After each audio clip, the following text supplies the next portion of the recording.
Hey there, this is Alexis Knight, your guide through all that chaos, all that crime and courtroom drama. And if you did the crime, be ready to do that time. But what if the crime was in a headline? Every single day, guys, we're fed stories dressed up as the truth. But when the facts come out, the damage is already done. Why? Because things spread like wildfire. This is Headline Lies, where we expose the story the media told and the truth they hoped you would never find. All right, let's get into our first headline here. This one reads, and it's very recent, guys. This weekend, it reads, Instagram banned in India starting May 10th. What this headline basically told everyone was that the Indian government had officially banned Instagram nationwide, starting on May 10th, 2025, citing national security concerns, rising youth mental health issues, and potential foreign influence. The message traveled fast. This message, delete your Instagram files now, everything will be wiped. Social feeds exploded on this one. Users were in complete panic. Influencers reposted dramatic warnings about losing content and their access forever. Some even created farewell to Instagram videos with ominous music, saying their entire business might be destroyed.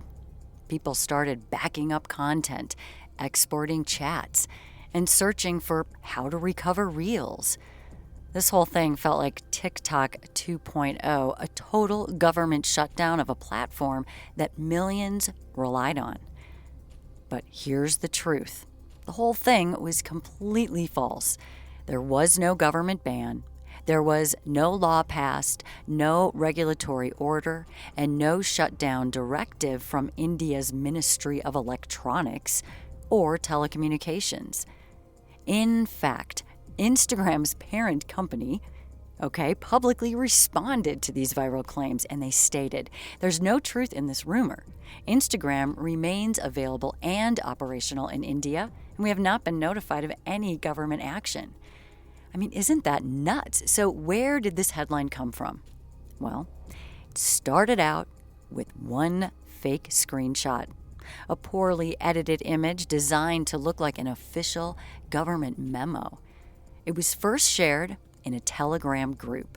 Then it got posted to X with the caption, India bans Instagram starting May 10th. Source, Ministry of Truth. Okay, that last part, Ministry of Truth?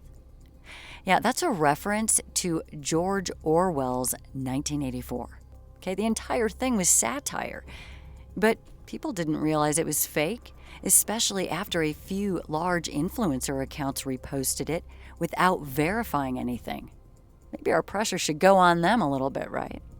From there, the TikTok creators and even semi-legit news people ran with this, adding dramatic voiceovers and calling it a digital lockdown. I mean, this thing went big. At least one Bollywood gossip account said the move was tied to election interference. I mean, just throw that in for fun. I mean, the whole thing completely made up. What happens because of something like this? I mean, the chaos is immediate. Instagram searches in India spiked 300% on May 10th. That's a fact. People began deleting content, thinking their accounts were going to be shut down or tracked. Something. Several creators temporarily moved to Telegram and even YouTube, urging their followers to find them before they're censored. But no one was being censored. There was no ban, no shutdown. Just a false narrative, wrapped in a believable headline and repeated by people with big audiences and no accountability. Meta ended up spending the entire weekend, guys, in damage control for a lie. They had to issue official statements to the press and directly on Instagram help pages. This caused a lot of extra work, panic, and yet some people still believe this ban was real, even after the facts have been laid out, before I'm talking about it now. This all matters because it wasn't just an understanding. This was kind of the perfect storm, right? A fake screenshot, a believable fear, and a media environment that spreads panic faster than any truth. That is exactly what Headline Lies is about, okay? Because once that fear hits your feed, it doesn't matter if the story was real. You've already felt it. And in 2025, fear spreads like wildfire, faster than any facts, deeper than any corrections, and harder to erase. That's why this is here. That's why I do Headline Lies. Well, all right, let's take on another headline, shall we? How about this one? It reads, tariff relief payments of $750 all the way to $5,600 available now. This went viral on Facebook and Instagram, okay, in May of this year. This basically said that the government, United States government, has quietly approved a tariff relief program. And people are looking for these, right? Well, this one offered citizens one-time payments ranging from $750 to $5,600, and all you had to do was click the link, fill out this short form, and claim your money. Sounds awesome. The ads were clean, they looked professional, they looked patriotic. They used photos of the White House, government-looking forms, and even featured fake testimonial quotes. Because who's checking those? How would you even do that? Here's a couple for you. I applied last week and got my $1,200 check. Thank you, Biden administration. Tariff relief came just in time. We were behind on rent. Don't miss out. I mean, you see how simple those lines are? They're just lies. It sounds like a stimulus check or a tax refund. And reparation, a program all rolled into one, doesn't it? And people shared it like wildfire. But the implication? The government had launched a secret new program to fix inflation, make up for rising prices, and help working families. But what actually happened? I mean, this thing was a complete scam. There is no such thing as a U.S. tariff relief payment, okay? So just know that right now, not as of right now. For individual citizens, tariffs are fees on imports. They are not checks for the public.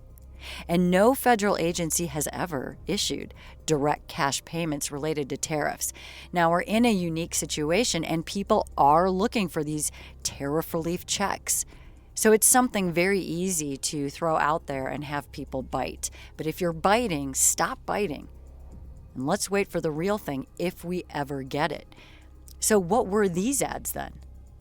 They were a part of a massive fraud campaign that Meta has now even acknowledged was designed, and you're going to like this one, to harvest your personal data, redirect users to call centers. We all love that, don't we? And upsell the people calling to fake financial services, some sweepstakes, or maybe some investment schemes. I mean, come on, guys. Some ads don't even ask for the money at first. They ask for your name, your birth date, and what? Your social security number, and here you go, your address. In other words, this is classic phishing, and people out there, hopefully not you, but maybe you, fell for it. So let's stop that. This is phishing dressed up in red, white, and blue. The links led to site with .org or US-sounding names. This is really hard to figure out when you're out there in the world, guys. That's why this podcast is here. I mean, pages were styled like IRS websites. And the minute you click Claim Now, your data was sold. Hey, or worse, it was used to target you again with fake loans and investment fraud. And none of us need that. I mean, this thing was not small. The ads ran across Facebook, Instagram, Threads, and it was targeting low-income zip codes and elderly audiences. Meta only took them down after investigative journalists, real ones, flagged dozens of reports, some dating back weeks. And in the meantime, thousands of users fell for this scam. Many gave up sensitive information, that they would not normally want to give up. But see, when it hits people like this, they just do it willingly. We have to stop that. And some of these people were hit with follow-up phone scams from federal relief advisors, don't fall for that one, asking for bank information so they could deposit payments. You have to say no to this stuff, guys. The FTC has even since issued a warning, but no arrests have been made. And that bothers me. And the worst part, the ad approval system at Meta, well, it still hasn't caught up, so you're going to get hit again. You probably are right now, with more lies and tricks. New versions of the same scam, that's all it is. Are you starting to recognize it? They're slightly altered, slightly disguised, but they all carry the same lie. And here's another one for you that reads, fake lawyers target immigrants via social media. This thing went out May 10th. Washington Post, DHS alerts, and what this headline says to people is basically that the immigrants seeking legal help in the U.S., especially those trying to file asylum or green card paperwork, or getting real, affordable legal guidance through Instagram, TikTok, and Facebook. The posts look like this. Need immigration help? DM me for free consultation. 95% success rate. I'm a licensed immigration attorney. I helped 64 families stay in the United States legally. Let me help you next. They used legal-sounding names. They posted client success stories. Some even wore suits in their videos, and they were filmed in what looked like law offices. And to someone who is very desperate to stay in the United States, who might be very afraid of being deported even if they've done nothing wrong, these pages look like hope. Many were in Spanish, Haitian, Portuguese, etc., and the message was clear. Don't go to overpriced lawyers. We've got your back. We're in this together. This sounds like it could be help in the midst of a giant country that's out to get you, right? But here's the reality of all this. Most of those lawyers, total frauds, and that is a shame beyond. They had no license, no training, no legal right to offer any advice. In fact, many of them weren't even in the United States at all. They were a part of this international scam ring. And these kinds of rings, these scam rings, they're international. They take upfront payments like through Cash App and Venmo and Zelle. They promise to file immigration forms or secure certain appointments. Then they ghost their clients after they're paid. It's that simple. Others filed fake documents that sabotaged real immigration cases, making everything worse for the person who's trying to stay in the country. And by the time the victim realizes what's happened, it's just too late.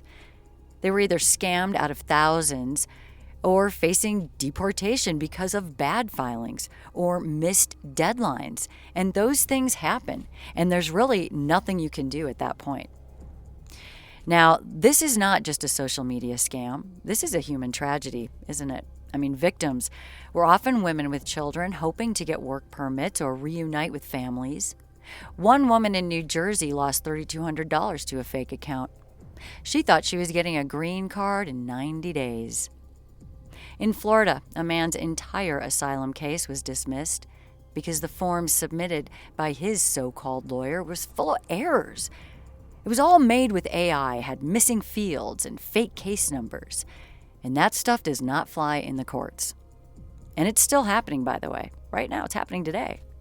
Despite efforts to take this whole thing down, dozens of these fake law pages are still out there, still alive, and still scamming. TikTok and Meta say they're monitoring it, but enforcement is slow. The scammers are smart.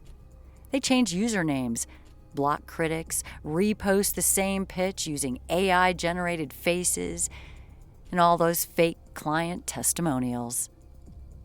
This all matters again because this headline isn't just about false advertising, it's abusing people's hope. The lie here wasn't in a press release or a campaign promise. This was in a DM or voice note, a smiling reel maybe that said, "You're not alone, I can help you." And what does that do? It grabs an emotion. Someone could help me. I'm desperate. And all we need, right, is to get that one emotion and the scam just takes off. Unfortunately for all these people, this was not help. And it was, in fact, a trap. And it proves something bigger. I mean, in 2025, the real danger is not what gets printed. Not anymore, okay? It's what slides into your feed, any feed. It looks just real enough. And then it disappears before you even realize you've been robbed. That's headline lies. And here is another one for you. It reads, "Maui fires were caused by climate change." Now, this thing was put up a while ago, and people are still using it to this day. It started on CNN, NPR, MSNBC, and then it went to influencers, and it's still happening. It's still out there today. This told people that the devastating fires in Maui, especially the ones that ravaged Lahaina and killed nearly 100 people, that they were all a result of climate change. I mean, news anchors, actual news anchors, and social media influencers, the big ones, and even politicians, they all jumped in using this same message. Some were calling it the new normal, a warning that these extreme fires were a sign of what was to come, unless fossil fuel was curbed.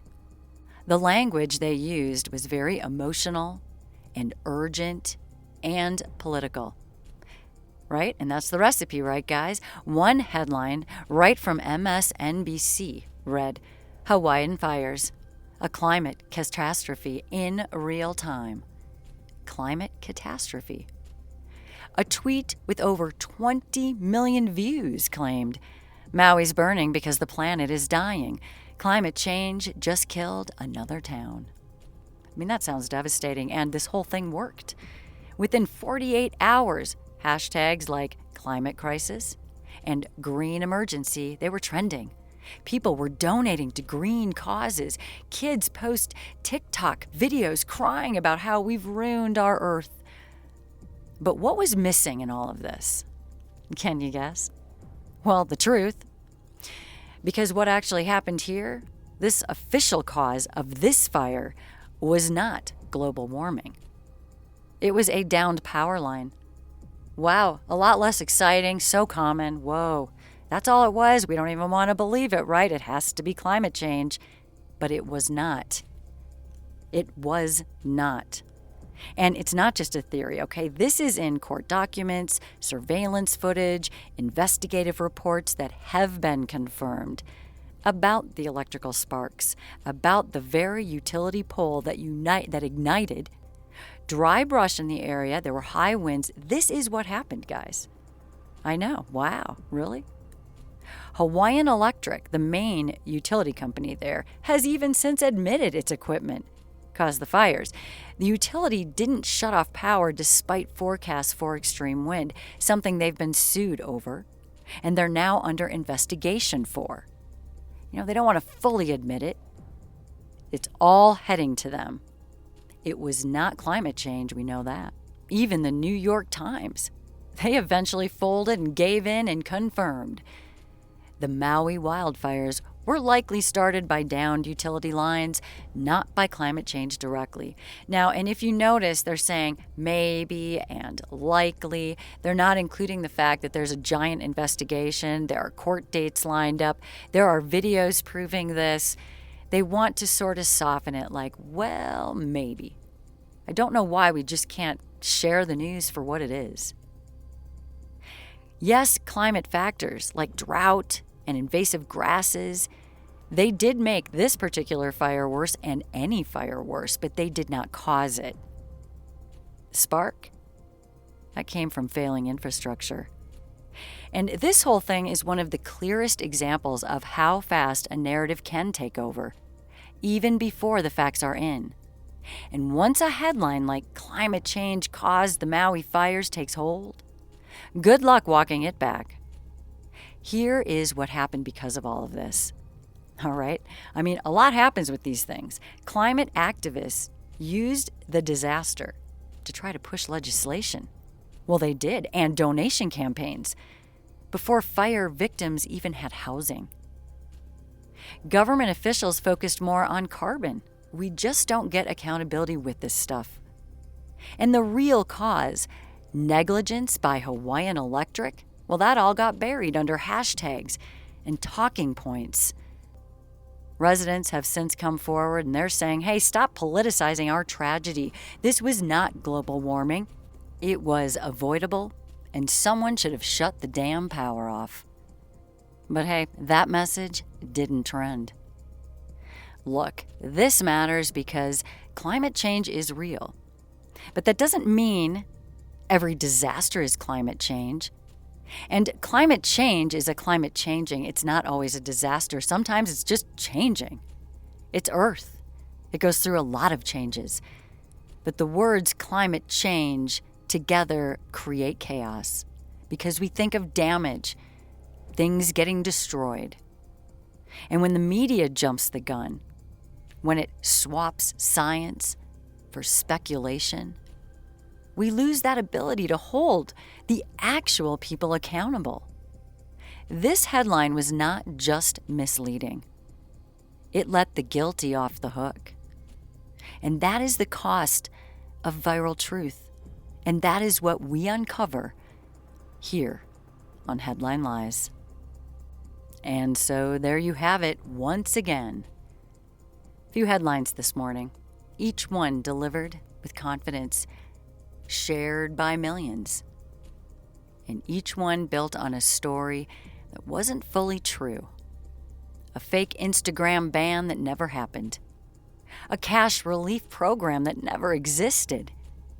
And a wildfire blamed on climate change when the real spark came from a power line. In each case, the public didn't just hear the story, they felt it. Again, hit the emotion. And that is the danger. Because in today's world, if the lie hits first, the truth never really catches up, does it? Because we're always on to the next thing. And that is why Headline Lies exists. We're not here to defend the media. We're not here to sell you a side. No, we are here to expose what really happened behind all the lies out there. Can't even get to them all. But hopefully you get the point.